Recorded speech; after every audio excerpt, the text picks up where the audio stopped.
I've played Phasmophobia for the past 6 months, and I often had this question when I first started playing and watching other Twitch streamers play it.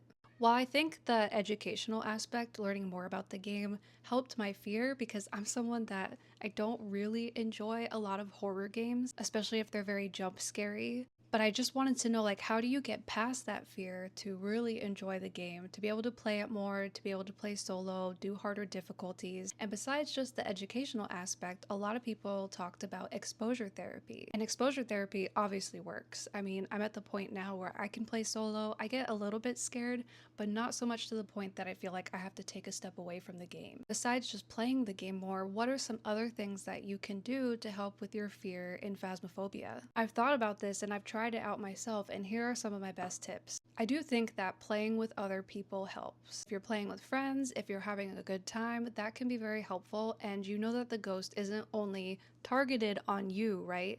They could be targeted on one of your friends, and that kind of relieves some of that pressure. But when you're playing solo, which sometimes is still a little bit hard for me, you know the ghost is focused on you and only you. But the way you can kind of force that exposure in the game is to go into your settings, create a custom game once you unlock it, and turn it on to friendly ghost. If you don't have this unlocked yet, grab a friend that does. So you could do friendly ghost, right? But then that still doesn't help you in some other aspects. Well, you can change the player speed to 150 and you can change the ghost speed to 50. This allows you to always be able to outrun the ghost, to loop the ghost, watch its behaviors, get used to the sounds of it hunting, the way that it moves, and yes, it'll be in a slower speed, and I'm not saying that this is a good way to really identify what the ghost is, but the point of this is to get you so that you are used to the ghost, their behaviors, the sounds they make, what the different character models look like, and I find that this is probably one of the most effective things that you can do. And it obviously works if you're playing solo too. And then gradually you can work your way up with the ghost speed. You can still keep your sprint on, you can still keep your fast player speed on, and get that ghost up to 100 speed so that you have a really good idea of the different speeds that the ghosts have. It just takes time, but I am proof that playing the game more definitely works. I will say I also set a time limit at night for how late I can play, because I know if I play anything